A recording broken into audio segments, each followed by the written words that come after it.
सुप्रभात बच्चों। हर घर पाठशाला के आज के अंक में आपका स्वागत है। आप पढ़ रहे हो अपनी पुस्तक भारत भौतिक पर्यावरण का 5वां पाठ प्राकृतिक वनस्पति। इस पाठ के अंतर्गत आप भारत की प्राकृतिक वनस्पति अर्थात नेचुरल वेजिटेशन के बारे में पढ़ रहे हो।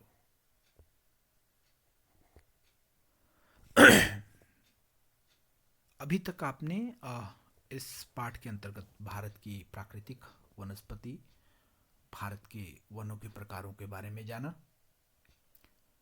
आज हम बात करेंगे इसी पाठ के कुछ महत्वपूर्ण टॉपिक्स के बारे में, जिनमें पहला है वन संरक्षण, फॉरेस्ट कंजर्वेशन, सामाजिक एवं फार्म वानिकी, सोशल एंड फार्म फॉरेस्ट्री, वन्य प्राणी व भारत में वन्य प्राणी संरक्षण, wild life conservation in India, और आखिर में जीव मंडल नीचे अर्थात बायोस्फीयर रिजर्व्स के बारे में।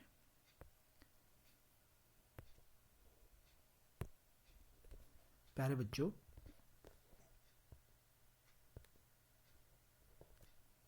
सबसे पहले बात करते हैं कि वन संरक्षण क्या होता है, किसे कहते हैं फॉरेस्ट कंजर्वेशन। तो वन संरक्षण से अभिप्राय है वन संसाधनों जैसे वनस्पति, जीव जंतुओं इत्यादि की सुरक्षा करना और उनमें वृद्धि करना। अर्थात वन में जितने भी संसाधन पाए जाते हैं जैसे पेड़ पौधे, जीव जंतु, उन सभी की सुरक्षा करना और उनमें वृद्धि करने की प्रक्रिया को वन संरक्षण के नाम से जाना जाता है। वन संरक्षण बहुत अधिक आवश्यक है। क्यों आवश्यक है? प्यारे बच्चों, आप जानते हो वनों का मानव के जीवन पर बहुत गहरा प्रभाव पड़ता है।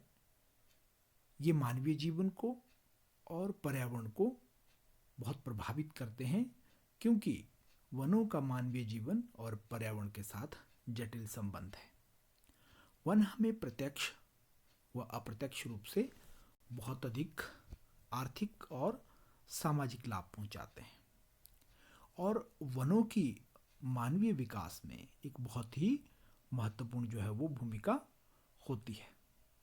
तो इसीलिए हम जो है वो हमें वनों का संरक्षण जो है वो करना चाहिए।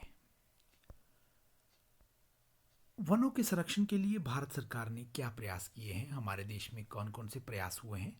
तो वनों के संरक्षण के लिए भारत में 1952 में एक वन संरक्षण नीति लाई गई थी, जिसमें वनों के संरक्षण के लिए विभिन्न उपाय सुझाए गए थे। इस नीति को 1988 में पूर्णतः संशोधित किया गया था और इस संशोधित नीति में जो है क्या क्या कहा गया था? इस संशोधित नीति में वनों के सतत पोषणीय प्रबंधन पर बल दिया गया है। वन संसाधनों के संरक्षण और विकास पर बल दिया गया है। इस प्रकार से हमें वन संसाधनों का संरक्षण और विकास करना चाहिए, ताकि स्थानीय लोगों की आवश्यकताओं को भी पूरा किया जा सके और वनों को भी सुरक्षित रखा जा सके। वन नीति के क्या उद्देश्य है? ये जो वन नीति वन संरक्षण के लिए बनाई गई है, इसके क्या उद्देश्य है? इसके कुछ चिन्हित उद्देश्य हैं। उन उद्देश्यों में सबसे पहला उद्देश्य है देश के 33% भाग पर वन लगाना, जो वर्तमान राष्ट्रीय स्तर से 6% अधिक है। यानी कि कुल देश का जितना क्षेत्रफल है उसके लगभग 33% भाग पर हम वन लगाए, ये इसका पहला उद्देश्य है। दूसरा उद्देश्य है इस नीति का पर्यावरण संतुलन को बनाए रखना और जो पारिस्थितिक असंतुलन वाले क्षेत्र हैं उन क्षेत्रों में वन लगाना। तीसरा उद्देश्य है देश की जो प्राकृतिक धरोहर है, जैव विविधता है और आनुवंशिक पूल का संरक्षण करना। चौथा उद्देश्य है मृदा अपरदन को रोकना, मरुस्थलीकरण को रोकना तथा बाढ़ और सूखा पर नियंत्रण करना। पांचवा उद्देश्य है इसका निम्नलिखित भूमि पर सामाजिक वानिकी एवं वन रोपण द्वारा वन के क्षेत्र का विस्तार करना। और निम्नलिखित भूमि का मतलब है ऐसी भूमि जो बंजर पड़ी है या जिसका उपयोग नहीं हो रहा है, उसकी उपजाऊ क्षमता कम होने के कारण। अगला जो उद्देश्य है वो है वनों की उत्पादकता को बढ़ाकर वनों पर जो निर्भर ग्रामीण जनजातियां हैं उनको इमारती लकड़ी, ईंधन, चारा और भोजन उपलब्ध करवाना, और लकड़ी के स्थान पर अन्य वस्तुओं को प्रयोग में लाने के लिए उन्हें प्रोत्साहित करना ताकि वनों को संरक्षित किया जा सके। अगला प्रमुख उद्देश्य है पेड़ लगाने को बढ़ावा देने के लिए और पेड़ों की कटाई को रोकने के लिए जन आंदोलन चलाना, जिसमें महिलाएं भी शामिल हो ताकि वनों पर जो दबाव पड़ रहा है उसको कम किया जा सके। तो ये था वनों के संरक्षण के लिए भारत सरकार द्वारा बनाई गई वन नीति के उद्देश्य। अब बात करते हैं कि इस नीति के अंतर्गत क्या क्या कदम उठाए गए हैं। इस नीति के अंतर्गत जो दो प्रमुख कदम उठाए गए हैं उनमें पहला है सामाजिक वानिकी और दूसरा है फार्म वानिकी। सामाजिक वानिकी से क्या अभिप्राय है? प्राय है पर्यावरणीय, सामाजिक व ग्रामीण विकास में मदद के उद्देश्य से वनों का प्रबंध करना और उनकी सुरक्षा करना। और दूसरा, ऊसर भूमि पर वन लगाकर उन्हें वनों के अंतर्गत लाना। सामाजिक वानिकी के तीन प्रमुख वर्ग हैं जो राष्ट्रीय कृषि आयोग 1976-89 के अनुसार बनाए गए थे। वो थे, पहला है शहरी वानिकी, दूसरा है ग्रामीण वानिकी और तीसरा है फार्म वानिकी। शहरी वानिकी से क्या अभिप्राय है? शहरी वानिकी का अर्थ है कि शहरों और उनके आसपास की जो निजी व सार्वजनिक भूमि जैसे कि हरित पट्टियां हैं, पार्क हैं, सड़कें हैं, सड़कों के साथ की जगह हैं, औद्योगिक और व्यापारिक स्थल है, उन पर वृक्ष लगाना और उसका प्रबंधन करना वो शहरी वानिकी के अंतर्गत आता है। ग्रामीण वानिकी क्या है? ग्रामीण वानिकी के अंतर्गत कृषि वानिकी व समुदाय कृषि वानिकी को बढ़ावा देना, ये ग्रामीण वानिकी का उद्देश्य है। कृषि वानिकी से अभिप्राय है कि कृषि योग्य तथा बंजर भूमि पर पेड़ और फसलें एक साथ लगाना, अर्थात वानिकी और खेती एक साथ करना, जिससे खाद्यान्नों का उत्पादन हो सके, ईंधन के लिए लकड़ी उत्पन्न की जा सके, चारे के लिए घास पैदा किया जा सके, इमारती लकड़ी पैदा की जा सके और फलों का उत्पादन एक साथ किया जा सके। इसे कृषि वानिकी कहते हैं। दूसरा है समुदाय वानिकी। ग्रामीण वानिकी के अंतर्गत समुदाय वानिकी का अभिप्राय है कि सार्वजनिक भूमि, जैसे कि गांव के आसपास हमारे बहुत सी सार्वजनिक भूमि होती है, जैसे चरागाहें हैं, मंदिर के आसपास की भूमि है, सड़क के दोनों ओर के क्षेत्र है, नहरों के किनारों के क्षेत्र है, रेल पट्टी के साथ के क्षेत्र है, या जो विद्यालय हैं हमारे उनमें खाली पड़ी भूमि है, उन पर पेड़ लगाना, इसे समुदाय वानिकी के नाम से जाना जाता है। अब ग्रामीण वानिकी के अंतर्गत समुदाय वानिकी के क्या उद्देश्य है, किस उद्देश्य से ये जो सार्वजनिक भूमि है इन पर पेड़ लगाने का जो है निर्णय लिया गया? इसका उद्देश्य ये था कि पूरे समुदाय को लाभ पहुंचाया जा सके और ऐसे लोगों को वनीकरण से जोड़ा जाए जिन्हें जो भूमि विहीन है, यानी जिनके पास भूमि नहीं है, और इस प्रकार इन भूमि विहीन लोगों को वो लाभ प्रदान किए जाएं जो केवल भूस्वामियों के पास ही होते हैं या उन्हें ही प्राप्त होते हैं। तो ये है ग्रामीण वानिकी। उसके बाद आता है फार्म वानिकी।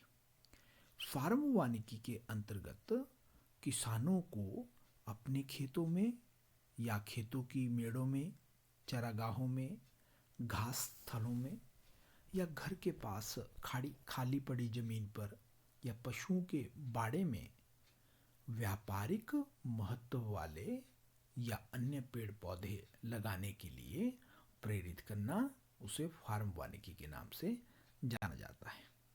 तो इसके लिए सरकार के वन विभाग द्वारा जो छोटे और मध्यम किसान हैं उनको निशुल्क पौधे भी उपलब्ध करवाए जाते हैं। उसके उपरांत ये था वन संरक्षण और भारत की वन नीति, उसके उद्देश्य और वन संरक्षण के लिए भारत सरकार द्वारा किए गए उपाय। अब बात करते हैं भारत में वन्य प्राणी व वन्य प्राणियों के संरक्षण के लिए उठाए गए कदम। तो भारत के वन्य प्राणियों की अगर हम बात करें, आप जानते हो प्यारे बच्चों, भारत एक विशाल जैव विविधता वाला देश है। हमारे देश में बड़े पैमाने पर जैव विविधता पाई जाती है, चाहे वो प्राणियों की विविधता हो, चाहे वो वनस्पति की विविधता हो। एक अध्ययन के अनुसार विश्व के ज्ञात पौधों और प्राणियों की किस्मों में से 4 से 5% की किस्में जो हैं वो अकेले भारत में पाई जाती हैं। तो इतनी अधिक जैव विविधता वाला देश भारत हमारा देश है। अब एक प्रश्न मन में उठना चाहिए कि भारत में इतनी अधिक जैव विविधता क्यों पाई जाती है, क्या इसके कारण है? तो भारत में इतनी विशाल मात्रा में पाई जाने वाली जैव विविधता का कारण है भारत में पाए जाने वाले विभिन्न प्रकार के पारिस्थितिक तंत्र। और आप जानते हैं विभिन्न प्रकार के पारिस्थितिक तंत्र भारत में पाई जाने वाली विभिन्न प्रकार की जलवायु के कारण जो है वो उत्पन्न हुए हैं। इन जो पारिस्थितिक तंत्र है, इन पारिस्थितिक तंत्रों की जो वर्तमान स्थिति है वह उसमें कुछ कमियां आई हैं, वो कुछ प्रभावित हुआ है। किस कारण से? मानव की क्रियाओं के द्वारा। तो मानव की क्रियाओं के द्वारा भारत के जो पारिस्थितिक तंत्र है उसमें कुछ विकार उत्पन्न हुए हैं और जिसके परिणाम स्वरूप इन पारिस्थितिक तंत्र में पाई जाने वाली विभिन्न जैव प्रजातियों की। अब बात करते हैं भारत में वन्य प्राणियों की संख्या कम होने के मुख्य कारण क्या है। भारत में वन्य प्राणियों की संख्या कम होने के मुख्य कारणों में सबसे पहला प्रमुख कारण है वो है औद्योगिक व तकनीकी विकास। औद्योगिक व तकनीकी विकास के कारण वनों के दोहन की गति तेज हो गई है, जिसके कारण वन्य प्राणियों की संख्या कम हो गई है। दूसरा कारण है खेती के लिए, घर बसाने के लिए और सड़कों का जाल बिछाने के लिए, खदानों के लिए, जल भंडारण के लिए, इन सभी कार्यों के लिए मानव ने जमीन से वनों को साफ किया है और वनों के साफ होने के कारण वन्य प्राणियों की संख्या में कमी आई है। तीसरा कारण है स्थानीय लोगों द्वारा चारे, ईंधन और इमारती लकड़ी के लिए वनों से पेड़ों को काटा जाना। चौथा प्रमुख कारण है पालतू पशुओं के लिए नए चरागाहों की खोज में वन्य जीवों के निवासों को नष्ट करना। अर्थात हम पालतू पशुओं के लिए जब चरागाहों का विकास करते हैं तो वनों को काटते हैं, जिससे वन्य जीव और उनके निवास नष्ट हो जाते हैं। अगला प्रमुख कारण है वो है रजवाड़ों तथा संभ्रांत वर्ग के लोगों द्वारा शिकार को खेल के तौर पर करना। अब जानते हैं राजा और महाराजाओं के समय में बहुत बड़े स्तर पर शिकार किया जाता था, खेल के तौर पर वो शिकार करते थे। और संभ्रांत उच्च वर्ग के लोग भी जो है वो खेल के तौर पर शिकार किया करते थे, जिससे एक ही बार में सैकड़ों वन्य जीव जो है वो मार दिए जाते थे, जिससे वन्य प्राणियों की संख्या में कमी आई है। अगला कारण है वन्य प्राणियों का व्यापारिक महत्व। वन्य प्राणियों को व्यापारिक महत्व के लिए मारा जा रहा है, जैसे हाथी को हाथी दांत के लिए, गैंडे को उसके सींग के लिए, बाघ को उसकी खाल के लिए इत्यादि। तो इससे भी वन्य प्राणियों की संख्या में कमी आई है। और अगला प्रमुख कारण है वो है जंगलों में आग लगना और आग लगने से वन्य जीव जंतुओं का नष्ट हो जाना। तो इन सब कारणों से भारत में वन्य प्राणियों की संख्या में कमी आई है। अब है भारत सरकार ने क्या कदम उठाए हैं वन्य प्राणियों के, वन्य जीव जंतुओं के संरक्षण के लिए। तो भारत में वन्य प्राणी संरक्षण के लिए जो प्रमुख कदम उठाए गए हैं वो है, सबसे पहला है कानून बनाना, कि वन्य प्राणी अधिनियम 1972 में बनाया गया था और 1991 में इसको पूर्णतः संशोधित किया गया था। इस कानून के तहत वन्य जीव जंतुओं के शिकार के लिए जो कठोर सजा का प्रावधान है, और इसी अधिनियम में कुछ पौधों की प्रजातियों को बचाने के लिए तथा संकटापन्न प्रजातियों के संरक्षण के लिए भी प्रावधान जो है वो रखे गए हैं। अब है कि इस अधिनियम का उद्देश्य क्या है। इस अधिनियम का जो कुछ प्रमुख उद्देश्य है उनमें है कि इस अधिनियम के तहत जो सूचीबद्ध संकटापन्न प्रजातियां हैं उनको सुरक्षा प्रदान करना, नेशनल पार्क, पशु विहार, संरक्षित क्षेत्रों को कानूनी सहायता प्रदान करना, ये इसके जो है वो दो प्रमुख उद्देश्य हैं। और इसी उद्देश्यों की पूर्ति के लिए वर्तमान में देश में जो है 103 नेशनल पार्क और 535 वन्य प्राणी अभयवन या अभयारण्य जो है वो स्थापित किए गए हैं। ये विभिन्न प्रकार के जीव जंतुओं और वनस्पति की प्रजातियों को बचाने के लिए बनाए गए हैं।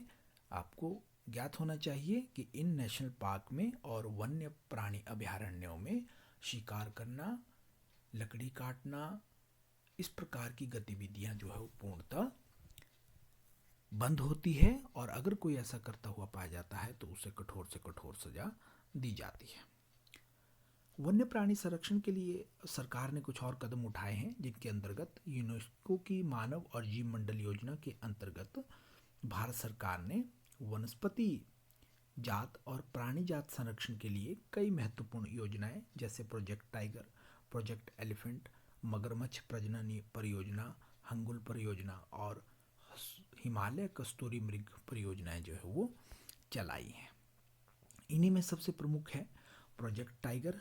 ये परियोजना 1973 में चलाई गई थी। इसका उद्देश्य था कि बाघों की जनसंख्या के स्तर को बनाए रखना, क्योंकि बाघ हमारे पारिस्थितिक तंत्र के स्थायित्व के लिए बहुत ही आवश्यक है, और इस प्रकार से बाघों की संख्या के स्तर को बनाए रखने के द्वारा लोगों को शिक्षा प्रदान करना, उनका मनोरंजन करना और देश की प्राकृतिक धरोहर का संरक्षण करना।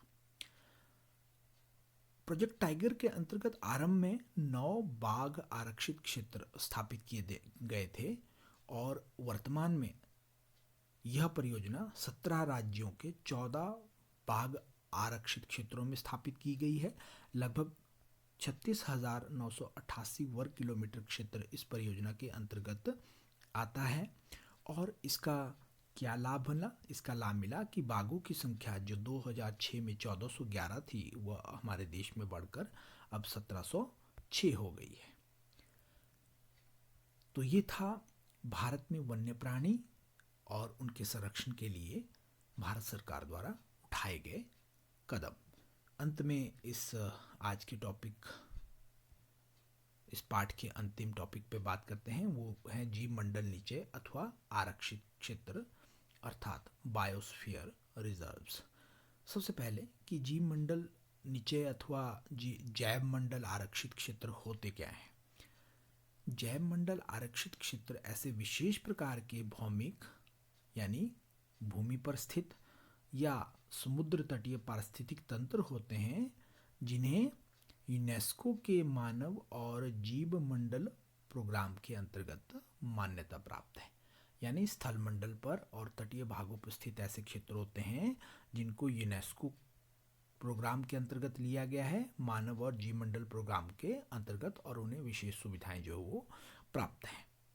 अब इनको बनाने का उद्देश्य क्या है?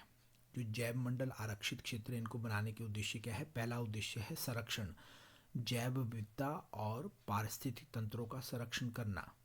दूसरा उद्देश्य है इनका वो है विकास, पर्यावरण का और मानव विकास का आपस में जो है तालमेल स्थापित करना।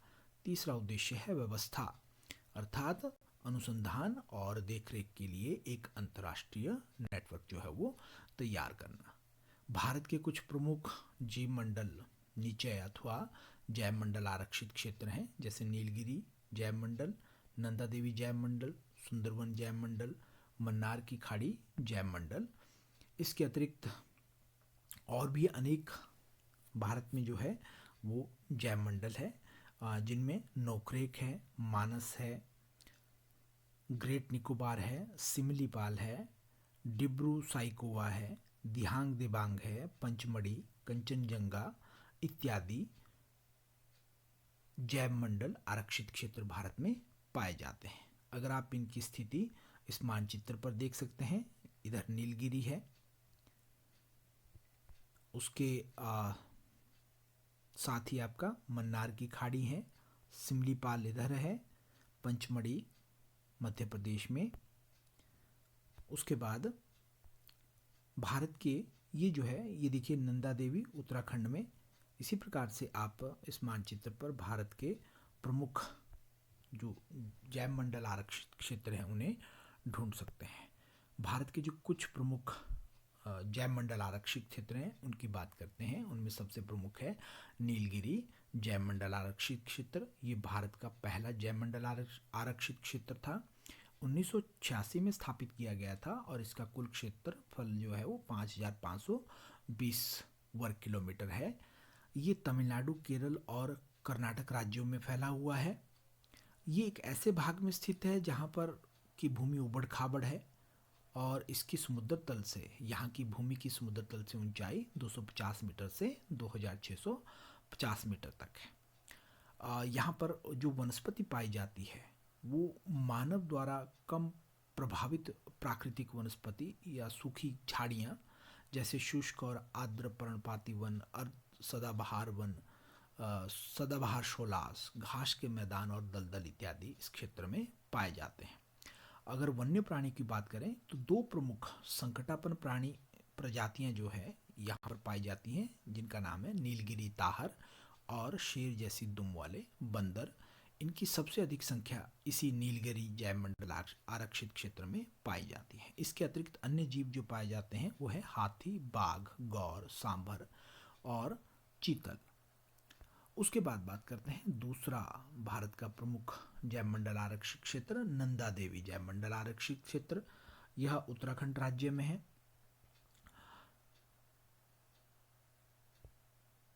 और यहाँ पर जो वनस्पति पाई जाती है उनमें शीतोष्ण कटिबंधीय वन पाए जाते हैं, जिनमें सिल्वरवुड और ऑर्चिड रोडोडेंड्रन प्रकार के वृक्ष पाए जाते हैं। जीव जंतुओं में हिम तेंदुआ, काला भालू, भूरा भालू, कस्तूरी मृग, हिम मुर्गा, सुनहरा बाज और काला बाज जैसे जीव जंतु पाए जाते हैं। इस जैव मंडल की कुछ एक समस्याएं हैं।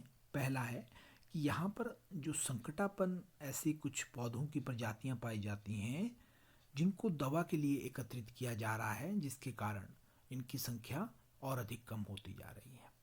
दूसरा जो समस्या है इस जैव आरक्षित क्षेत्र की, वो है यहाँ पर लगने वाली आग।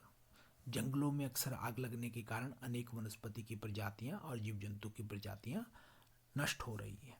और तीसरा है इस जैवमंडल आरक्षित क्षेत्र में पशुओं का जो है व्यापारिक उद्देश्य के लिए व्यापार करना। अगला जैवमंडल आरक्षित क्षेत्र है सुंदरवन जैवमंडल आरक्षित क्षेत्र।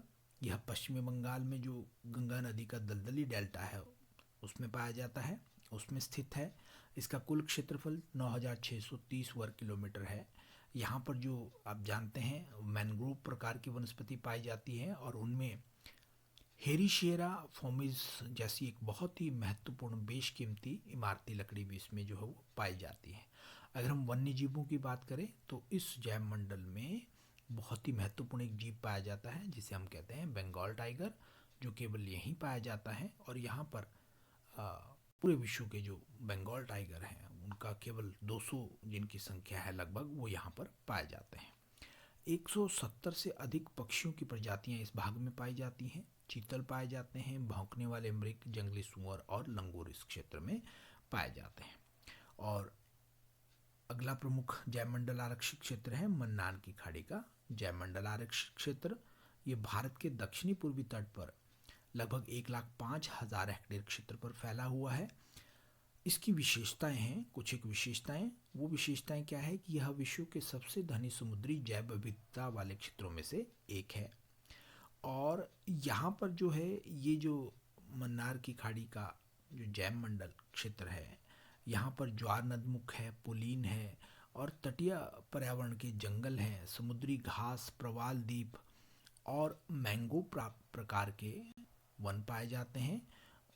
लगभग 21 द्वीप से मिलकर जो है यह जैवमंडल बना है।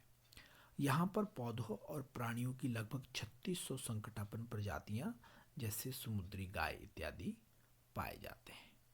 तो इस प्रकार से ये थे भारत के कुछ प्रमुख जैव मंडल आरक्षित क्षेत्र। इस चैप्टर में इतना ही, आज की इस कक्षा में इतना ही। आज हमने भारत के वन्य संरक्षण और वन्य प्राणी तथा उनके संरक्षण के बारे में जाना।